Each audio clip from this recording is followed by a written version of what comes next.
গেছি তোমার সাথে ভ্যান রিক্সা করে চলতে চলতে। যে ভুল করে তাকে ক্ষমা করা যায়, কিন্তু যে ধোঁকা দেয় তাকে কখনো ক্ষমা করা যায় না। আরে দোস্ত কেমন আছিস? আরে আলিফ, আরে কেমন আছিস দোস্ত? কতদিন পর দেখা। এই ঢাকা থেকে কবে এলি? কিছুই তো জানালি না। আরে দোস্ত জরুরি একটা কাজে গ্রামে চলে আসছি, তাই তোকে আর বলা হয়। ও দোস্ত নতুন একটা বাইক কিনেছি, দেখ তো কেমন হয়েছে। Wow, R15। আরে দোস্ত, R15 আমার খুব পছন্দের বাইক। আরে দোস্ত মনে কর বাইকটা তোর। দোস্ত মেয়েটা কি? ও হ্যাঁ, পরিচয় করানো হয়নি তো। ও হচ্ছে আমার গার্লফ্রেন্ড প্রিয়া। দোস্ত তোর গার্লফ্রেন্ড তো অনেক সুন্দর। আচ্ছা দোস্ত, তোকে কত করে বললাম শহরে চল ভালো কিছু কর, কিন্তু তুই এখনো সেই গামছা কোদাল নিয়ে ক্ষেত খামারে পড়ে আছিস।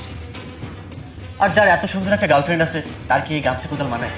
কি করবো বল, এই গ্রামে বড় হয়েছি, সমস্ত ছেলেবেলা এখানে, তাই গ্রামের মায়াটা ত্যাগ করতে পারি না, এর জন্য তো গ্রামে পড়ে আছি। আরে অসময় আবার কে কল দিল? আচ্ছা একটা কল আসছে তো, তোরা কথা বল, আমি তো কথা বলে আসছি। ওয়াও, কত সুন্দর বাইক। R15 আমার খুব পছন্দের। R15 প্রত্যেকটা মেয়েরই ক্রাশ। তাহলে চলো না লং রাইড দিয়ে আসি। এমন কোনো মেয়ে আছে নাকি যে এত সুন্দর বাইকে করে রাইডে যেতে চাইবে না? ইফ ইউ ডোন্ট মাইন্ড, তোমাকে একটা কথা বলি। হ্যাঁ বলো। আসলে তোমার সাথে না সৈকতের পার্সোনালিটি ম্যাচ করে।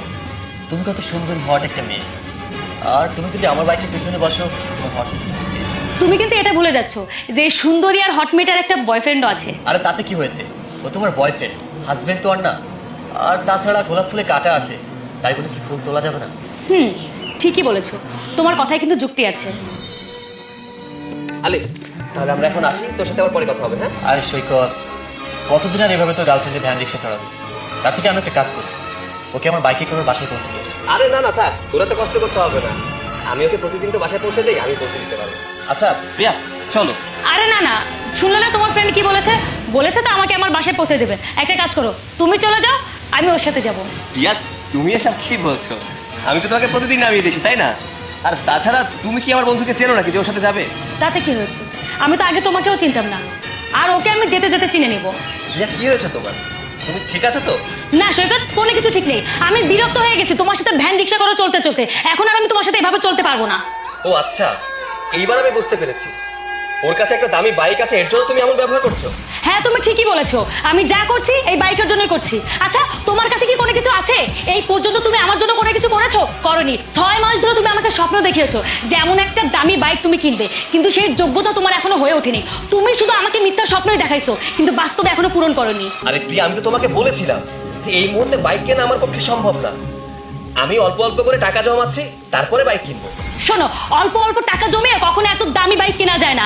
তাছাড়া তোমার পকেটে তো কখনো রিক্সা ভাড়াও থাকে না। প্রিয়া প্লিজ, আমার বন্ধুর সামনে আমাকে অ্যাটলিস্ট অপমান করো না। তোমার লজ্জা করছে খুব, তাই না? বন্ধুর সামনে অপমান করছি বলে খুব লাগছে? যদি তোমার সত্যি লজ্জা থেকে থাকে তাহলে যাও, ভালো কাজ করো, টাকা ইনকাম করো, আর টাকা ইনকাম করে তোমার বন্ধুর মতো হও। যেদিন টাকা ইনকাম করে গাড়ি বাড়ি করতে পারবে না সেদিন আমার সামনে এসো, তাছাড়া কখনো আমার সামনে এসো না। আচ্ছা এইসব কথা বাদ দাও, তুমি কি আমার সাথে যাচ্ছ কি যাচ্ছ না এটা বলো। আজকে তো আমি তোমার সাথে যাচ্ছি না, আর ভবিষ্যতেও কোনোদিন আমি তোমার সাথে যাব না। আলি চলো তো, ওর সাথে এত কথা বলে লাভ নেই, চলো। চলো।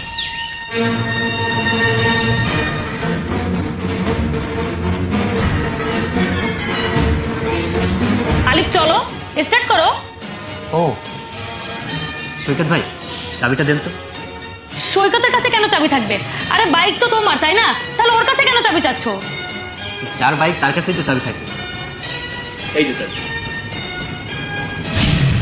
মানে এই বাইক ওর?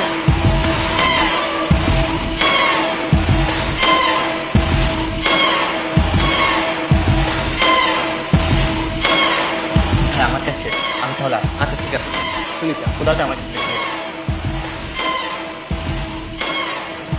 সৈকত, এই বাইক তোমার, তুমি তো আমাকে আগে বলনি। হ্যাঁ এই গাড়িটা আমার। আর হ্যাঁ, এমন অনেক কথাই আছে আমার সম্পর্কে তুমি যেটা জানো না।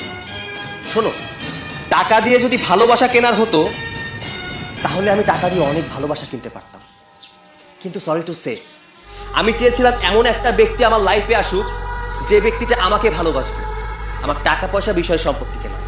গত 6 মাস ধরে তোমার সাথে আমার রিলেশন, আর তুমি আমার সম্পর্কে অনেক কিছুই জানো না। প্রিয়া আমি গ্রামের ছেলে, খেতে খামারে কাজ করি, আমি যে জমিতে কাজ করি সেটা অন্যের জমি নয়, আমার নিজের জমি। আমার নিজের জমিতে আমি নিজে কাজ করি। প্রিয়া, আমার ধন সম্পত্তি টাকা পয়সার কোনো কিছুরই অভাব নেই। বাট তোমার সাথে রিলেশনের আগে আমি এই কথাগুলো তোমাকে বলিনি। কেন জানো? আমি ভেবেছিলাম তোমাকে বিয়ের পর এই কথাগুলো বলবো, যাতে তুমি অনেক বেশি সারপ্রাইজ হয়ে যাও, তুমি যেন খুশি হয়ে যাও। বাট তুমি আমাকে অবাক করে দিলে। ভালোবাসা যতই থাকুক না কেন, টাকা পয়সা না থাকলে ভালোবাসার কোনো দাম থাকে না। সৈকত, আই এম সরি। তুমি তো জানো না আমি তোমাকে কত ভালোবাসি। তাছাড়া তুমি তো এটা খুব ভালো করে জানো যে বর্তমানে টাকাটা মানুষের কাছে কতটা ইম্পর্টেন্ট। প্লিজ তুমি আমাকে আর একটা সুযোগ দাও। আরে আজব ব্যাপার, তুমি আমার কাছে ক্ষমা চাচ্ছ কেন? তুমি তো কোনো ভুল করোনি। ভুল তো করেছি আমি তোমাকে ভালোবেসে, তোমাকে বিশ্বাস করে। বাট তুমি আমার বিশ্বাসের মর্যাদা হারিয়ে ফেলেছো। আর একটা কথা, যে ভুল করে তাকে ক্ষমা করা যায়, কিন্তু যে ধোঁকা দেয় তাকে কখনো ক্ষমা করা যায় না। It's over. So break up. আজ থেকে তুমি তোমার মতো থাকবে, আমি আমার মতো।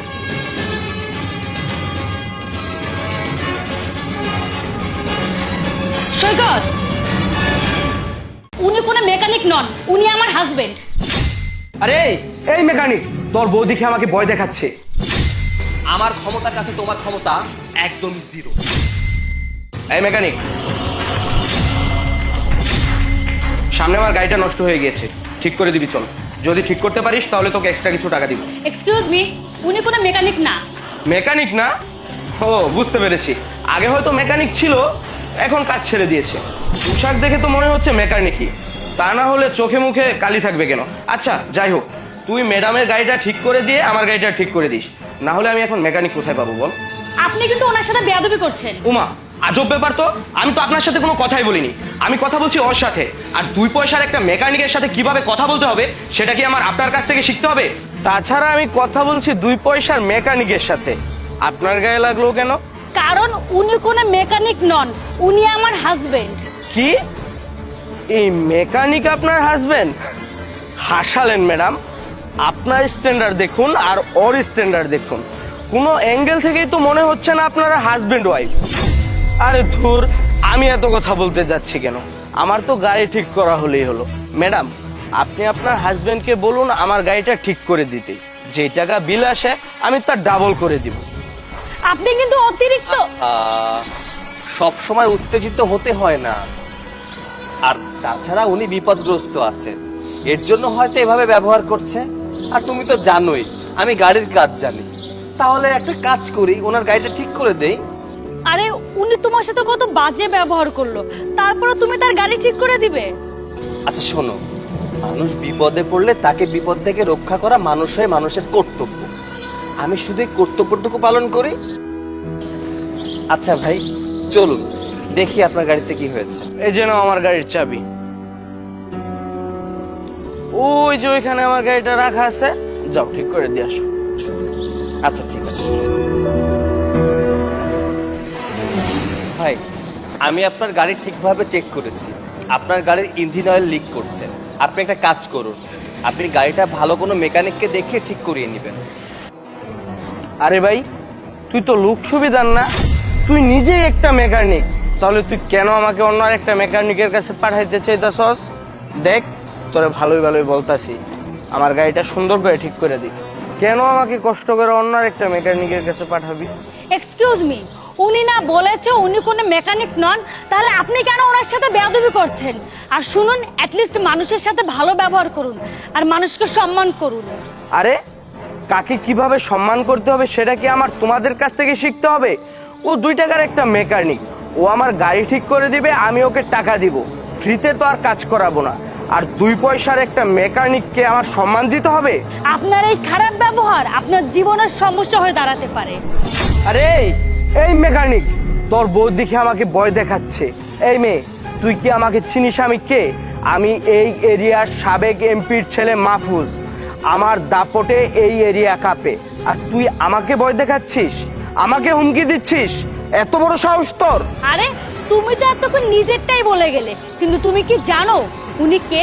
আরে ও তো সাধারণ একটা মেকানিক, এছাড়া কি ওর অন্য কোনো পরিচয় আছে নাকি? নাকি অন্য কোনো দেশের প্রধানমন্ত্রী? দেখে তো মনে হচ্ছে দেশি মাল। তাহলে আর কি? আমার পরিচয়টা আমি নিজে মুখেই দিচ্ছি।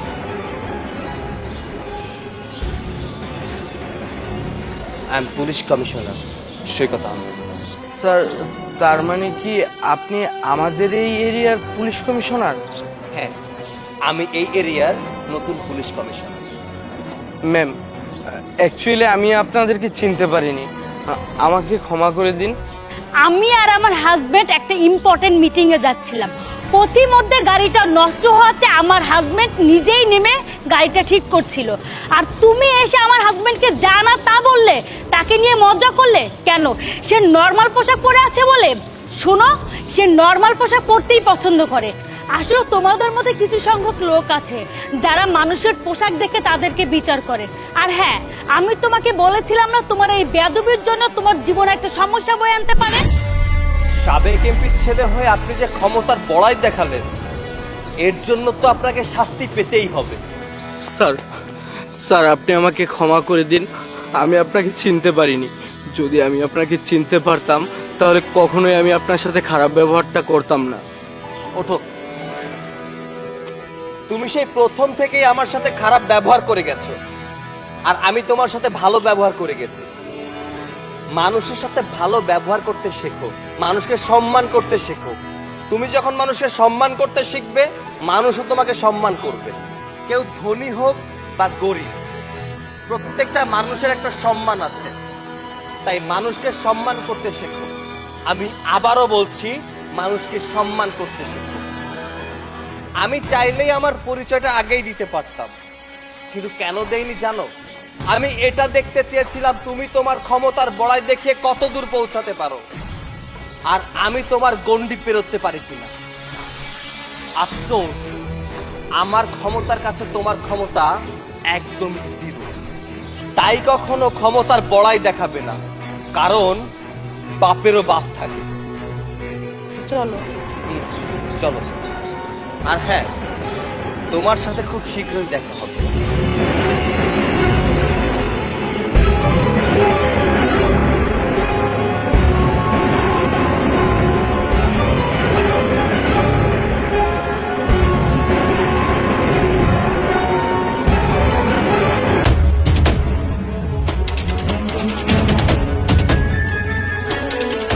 আরে অশিক্ষিত, রাস্তার মাঝখানে তোর এই ভাঙা সাইকেল আসছিস কেন?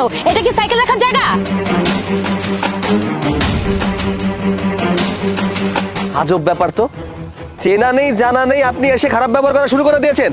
আচ্ছা, রাস্তার মাঝখানে সাইকেল রাখা যদি আপনার কাছে খারাপ মনে হয়, ভালোভাবে বলতে পারতেন। আরে গ্রামের অশিক্ষিত অভদ্র আচরণের কি দেখেছিস? তোর তো কমন সেন্সের অভাব আছে। এই ভাঙা সাইকেলটা রাস্তার মাঝখানে না রেখে যদি সাইডে রাখতি, তাহলে তো মানুষের যাতায়াতের জন্য প্রবলেম হতো না। প্রথমত, এই রাস্তা দিয়ে কোনো গাড়ি ঘোড়া চলে না, আর দ্বিতীয়ত সাইকেলটা রাস্তার পাশে স্ট্যান্ড দিতে গেলে সমস্যা হয়, তাই এখানে রেখেছি। এই রাস্তাটা কি তোর বাপ দাদার? শুধু তোদের মতো কিছু লোকের জন্য না রাস্তাঘাটে এইভাবে দুর্ঘটনা ঘটে। আচ্ছা, আপনার ভেতরে কি নম্রতা ভদ্রতা বলতে কিছু নেই? যার তার সাথে খারাপ আচরণ করা শুরু করে দেন। আপনার পরিবার থেকে আপনার বাবা মাকে এইসব শিখিয়েছে? অনেক সহ্য করেছি, আর না। শুনেন, আমি এই সাইকেল রাস্তার মাঝখান থেকে সরাবো না। আপনার যাকে মন চায় বলার তাকে বলেন, যান। আরে এই ছোট লোক, নম্রতা ভদ্রতা কি এখন আমার তোর কাছ থেকে শিখতে হবে? তাছাড়া তুই আমার সাথে যেভাবে কথা বলছিস, ঠিক আমিও তোর সাথে সেইভাবেই কথা বলছি। তোদের মতো লোকের সাথে যেভাবে কথা বলা দরকার, আমি ঠিক সেইভাবেই কথা বলছি। তুই জানিস না আমি কে? আমি তোকে পরে দেখে নিব। আরে আজব ব্যাপার তো, কেমন মেয়ে রে বাবা, পরিবার থেকে এইসব শেখায় নাকি? যার তার সাথে খারাপ আচরণ করে। আসলে এখনকার মেয়েরা মানুষকে পোশাক দেখেই বিচার করে।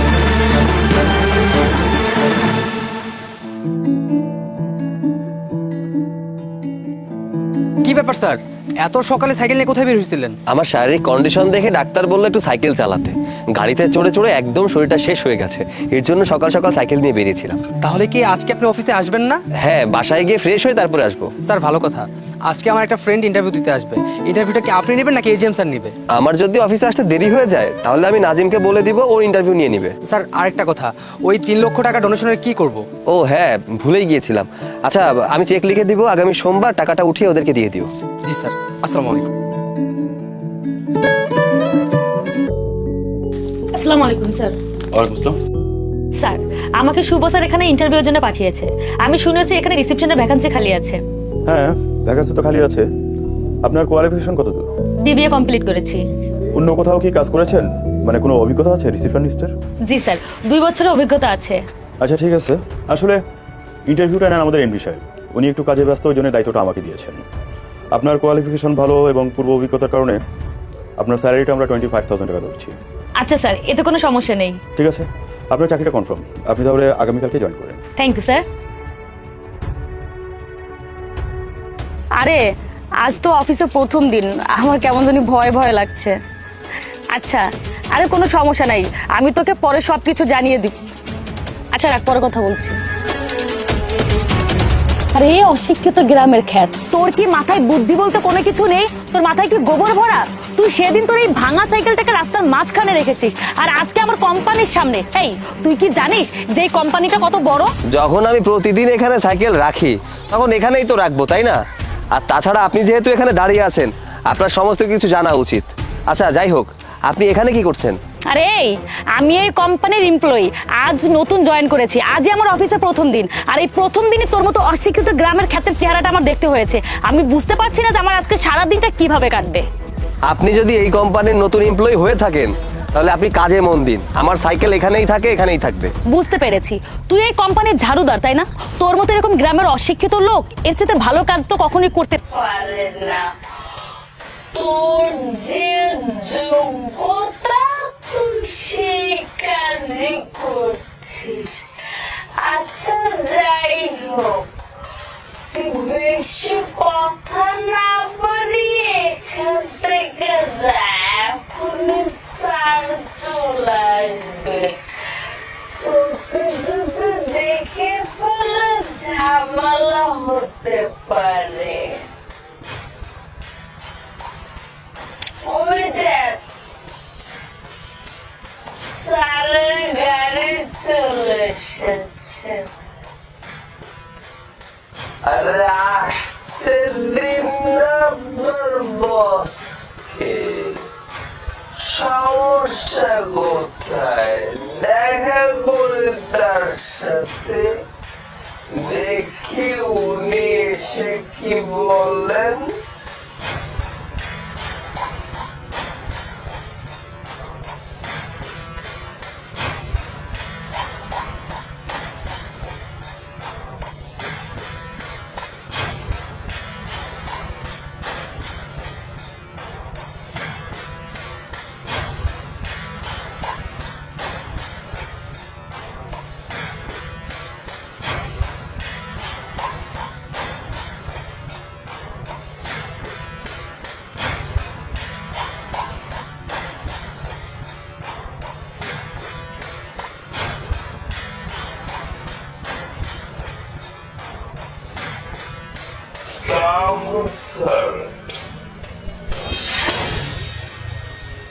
স্যার, আমাদের গাড়ি নিয়ে আসতে দেরি হলো, আর আপনি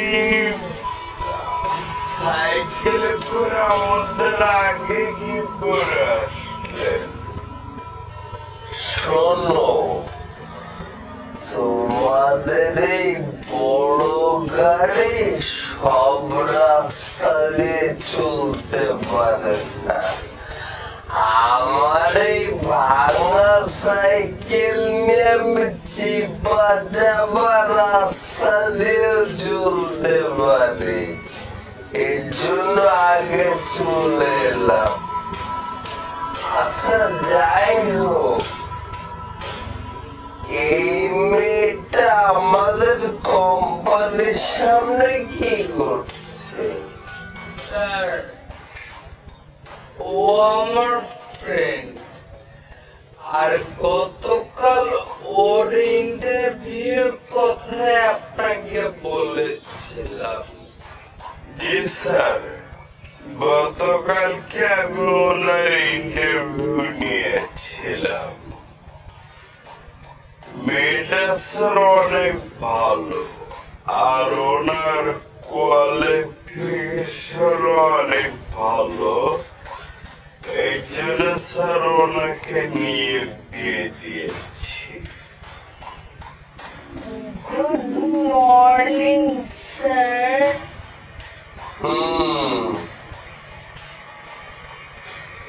নাজিম সাহেব, এই মেয়েটা তো একটা অহংকারী মেয়ে। আপনার কোন দিক থেকে কি ভালো মনে হলো? কিন্তু স্যার, গতকাল কত বেশ ভালো আচরণ করলো। শুনুন, ওর চাকরির প্রয়োজন ছিল, তাই হয়তো ভালো ব্যবহার করেছে। এখন চাকরি হয়ে গেছে, তাই কারোর সাথে ভালো ব্যবহার করার প্রয়োজন মনে করছে না। আমি এখানে সাইকেল রাখছি, আমাকে সাইকেল রাখতে দিচ্ছে না। প্রথম দিনে আমার সাথে খারাপ ব্যবহার করা শুরু করেছে। কি ব্যাপার প্রিয়া, তুই এই কাজটা কেন করলি? তুই জানিস উনিকে? উনি হচ্ছে আমাদের কোম্পানির বস, আমাদের কোম্পানির মালিক। আর তুই প্রথম দিনে তার সাথে বেয়াদবি করলি? আরে শুভ, বাদ দাও তো। আসলে এই মেয়ে গরিবদেরকে ভালোবাসে না, গরিবদেরকে সম্মান করতে জানে না। যারা একটু খারাপ পোশাক পরে, সাইকেল চালায়, তাদেরকে গ্রামের অশিক্ষিত খ্যাত ভাবে। তোমাকে বলেছিলাম না গতকালকে, একটা মেয়ে আমার সাথে খারাপ আচরণ করেছে? এই সেই মেয়ে। স্যার, যেহেতু এই মেয়ে মানুষকে সম্মান করতে চায় না, তাহলে স্যার ওকে আমাদের কোম্পানি রাখার দরকার নেই। ওকে স্যার আমরা চাকরি থেকে বের করে দিই। এই মেয়ে, তোমাকে কালকে থেকে আর আসতে হবে না। স্যার, আমাকে মাফ করে দিন। এই কাজ থেকে আমাকে বের করে দিয়েন না। আমার কাজটা খুব দরকার। তাছাড়া আমি জানতাম না যে আপনি এত বড় কোম্পানির মালিক। আমি যদি জানতাম তাহলে কখনই আপনার সাথে খারাপ ব্যবহার করতাম না। আমি কথা দিচ্ছি, আজকের পর থেকে কারোর সাথে খারাপ ব্যবহার করব না। থাক, হয়েছে। আমার কাছে ক্ষমা চাইতে হবে না। তুমি মেয়ে মানুষ, বুঝতে পারোনি হয়তো।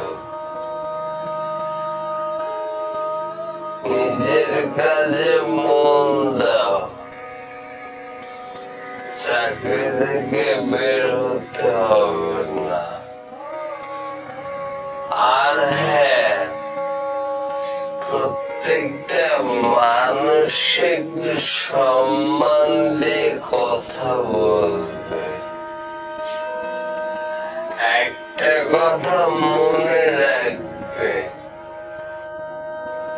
যে সাইকেল চালায় সে হয়তো গরিব নয়, তার কাছে যথেষ্ট পরিমাণ টাকাও থাকতে পারে, হতে পারে সে বিলাসিতা পছন্দ করেন না।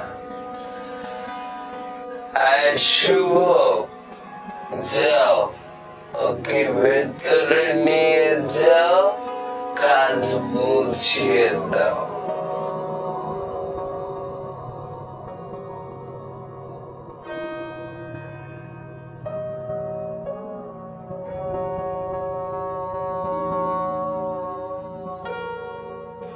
স্যার, যেহেতু মেয়েটা আপনার সাথে খারাপ আচরণ করছে, ওকে চাকরিতে না রাখাটা ভালো হতো না?